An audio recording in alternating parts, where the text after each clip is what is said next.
A very good morning to all the participants.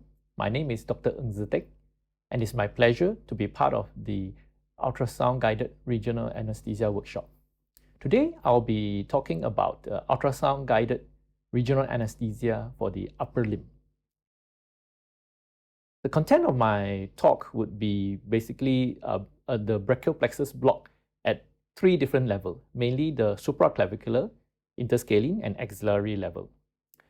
After each presentation of each approach, there will be a short video demonstration. So first of all, we look at the supraclavicular approach, also known as the supraclavicular block. So the supraclavicular block is actually indicated for an anesthesia or analgesia for the shoulder, arm, elbow, forearm, as well as a hand. So how do we place the transducer to find the brachial plexus at the supraclavicular fossa? We need to place the transducer over the neck, superior to the clavicle, at the midpoint. Then after that, you need to tilt your probe, either cranially or caudally, to obtain a cross-sectional view of the subclavian artery. This picture illustrates how we place the probe in the supraclavicular fossa to obtain a view of the brachial plexus. So you tilt your probe either cranially or caudally at the supraclavicular fossa.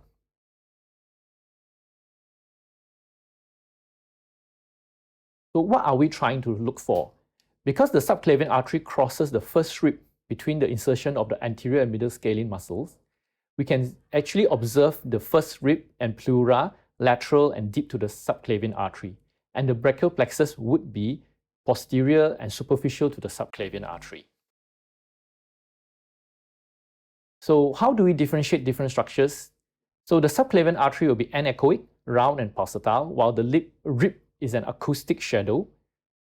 And the pleura will have a sliding sign, whereas the brachial plexus would be hypoechoic nodules. This is a picture illustrating the ultrasound anatomy at the supraclavicular level. Here, we have the subclavian artery and a linear hyperechoic line with acoustic shadow, which represent the first rib. The pleura, which has sliding sign, and the brachial plexus. How do we perform the block? The block is usually performed using high-frequency linear probe and a short bevel block needle, usually 21 to 22 gauge. The needle length should be about 50 to 100 millimeters. We use an in-plane approach from lateral to medial injection. The usual local anesthetic volume is about 20 mils. The aim is to inject local anesthesia around the brachial plexus.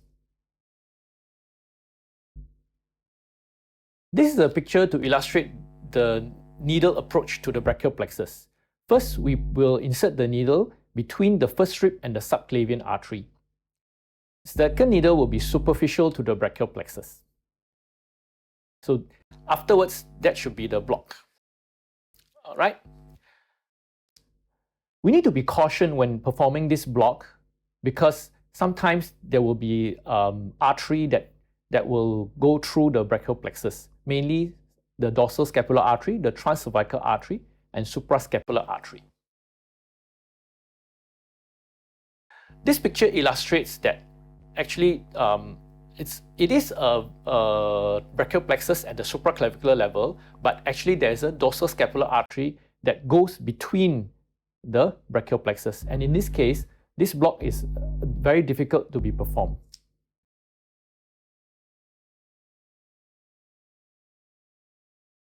Usual complications of this block includes accidental intravascular injection, local anesthetic toxicity, and also pneumothorax. Now we will go ahead with the video demonstration of the supraclavicular block.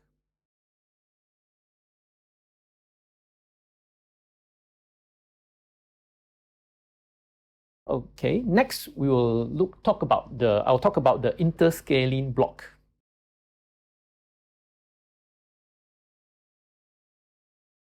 The interscaling block is mainly indicated for anesthesia or analgesia of the shoulder and upper arm, as it doesn't really block the ulnar nerve, so it is not really useful for blocks below the elbow.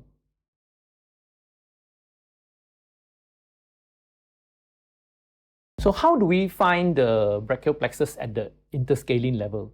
Mainly we need to look for the interscalene groove, which lies between the anterior and middle scalene muscles. So the interscalene groove lies lateral to the carotid artery and internal jugular vein. The usual depth is about 1 to 3 centimeters. Above the interscalene groove lies the prevertebral fascia, superficial cervical plexus, and sternocleidomastoid muscle. So this is a picture to illustrate the ultrasound anatomy of the interscalene groove. Usually we will view to it as, we call it a traffic light sign or butterfly sign, where we'll see lateral to the internal jugular vein, there will be this anterior scalene muscle and middle scalene muscle, and sandwiched between the two scalenus muscle will be the brachial plexus. So there are two techniques to scan to find the interscalene groove. First, the medial to lateral technique, and second, to trace back from the supraclavicular fossa. So the medial lateral technique, mainly the patient will be in the supine position with the head turns 45 degrees towards the contralateral side. Then we will put the probe at the level of the cricoid cartilage, and we basically slide medial to lateral. So this is the position where we usually do the interscalene brachial plexus block. So when we put our probe at above the cricoid cartilage, we first will view the trachea, the carotid artery, and the sternocleidomastoid muscle. As we slide our probe more towards lateral, the internal jugular vein and the anterior scalene muscle will come into view. Then as we slide our probe even more lateral, the middle scalene muscle will come into view. And in the end, we will have a good view of the interscalene groove.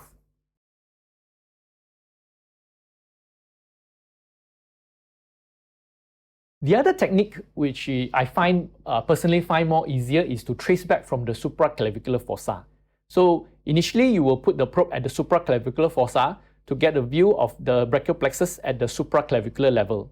Then you just trace the brachial plexus upwards and to get the view of the brachial plexus at the interscalene level. So this is a picture to illustrate the supraclavicular scanning at the supraclavicular level, and you identify the brachial plexus at the supraclavicular fossa. Then basically you just trace your probe upwards, move your probe upwards, and as you can see, the brachial plexus becoming the roots, and then the interscalene groove become more clearer.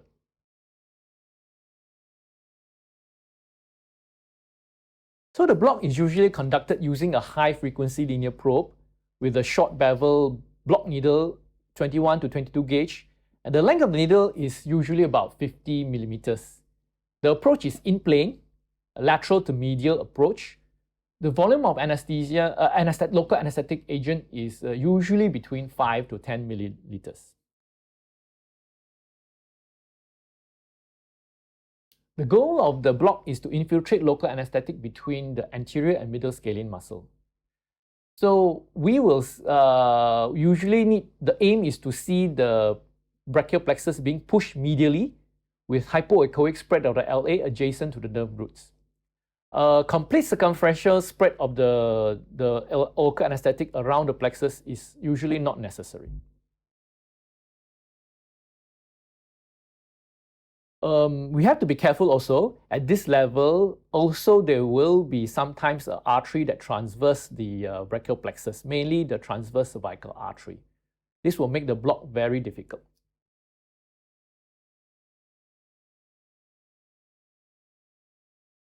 This block has more complications compared to the supraclavicular block, mainly phrenic nerve palsy, Horner syndrome, accidental epidural injection. But however, with the use of ultrasounds, because we can reduce the volume of local anesthetic, the rate of complications has much reduced.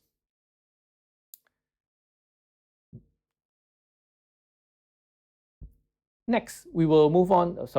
Next, we will move on to the video demonstration of the interscalene block.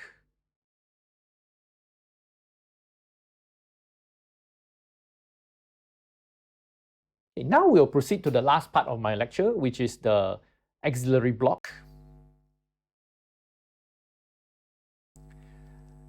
The axillary block is actually indicated for anesthesia and analgesia of the elbow, forearm, and also the hand.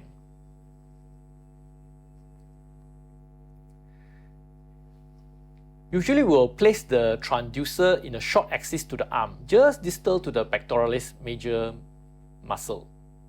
So this is usually the position where we put our probe, which is, yeah.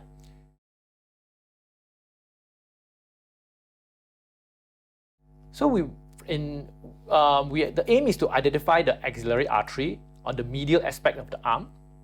And at the same time, we can see one or more axillary vein medial to the artery. So be careful. If too much pressure applied, then the veins will be compressed and you are unable to visualize them. So usually the nerves at this level, the brachial plexus will be in the form of peripheral nerves, which mainly the median nerve, which is lateral to the artery, ulnar nerve medial to the artery, radial nerve posterior to the artery. So, but however, all these nerve and the axillary artery will be inside a neurovascular bundle, which is formed actually by the biceps coracobrachialis, conjoined tendon of the latissimus dorsi and teres major. So the musculocutaneous nerve, which innervates the the lateral side of the forearm, is located outside this neurovascular bundle, between the biceps and coracobrachialis muscle. So this is what I meant by the median, ulnar, and radial nerve and the axillary artery contained inside the neurovascular bundle, which is formed by the biceps coracobrachialis and the conjoined tendon. There are many anatomical variations. So the median, ulnar, and radial nerve is not necessarily arranged in the manner which I described just now. However, despite all this anatomical variation, they are all located inside the same neurovascular bundle as the axillary artery. So as long as we infiltrate local anesthetic around the axillary artery, we should be able to achieve analgesia or anesthesia for all these nerves. So how do we conduct the block? Usually we will use a high-frequency linear probe, a short bevel needle, usually 21 to 22 gauge. And in this case, we also don't need to use a very long needle. Usually a 50 mm needle would be suffice. So the injection usually is an in-plane technique, lateral to medial injection. Usual volume of local anesthetic is between 15 to 20 mils. And the goal of the block is to actually spread local anesthetic around the axillary artery. So, because the nerve and vessels are close together, the advancement of a needle may require hydrodissection with small amount of saline or local anesthetic. So this is a picture to illustrate how we actually do the block. Usually we will put the needle around the axillary artery, 2 injections around the axillary artery, and another injection towards the musculocutaneous nerve.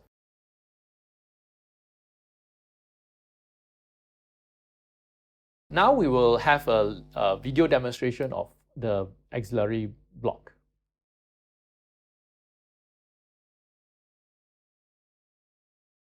Okay, with that video presentation, come to the end of my lecture. So with that, I thank you.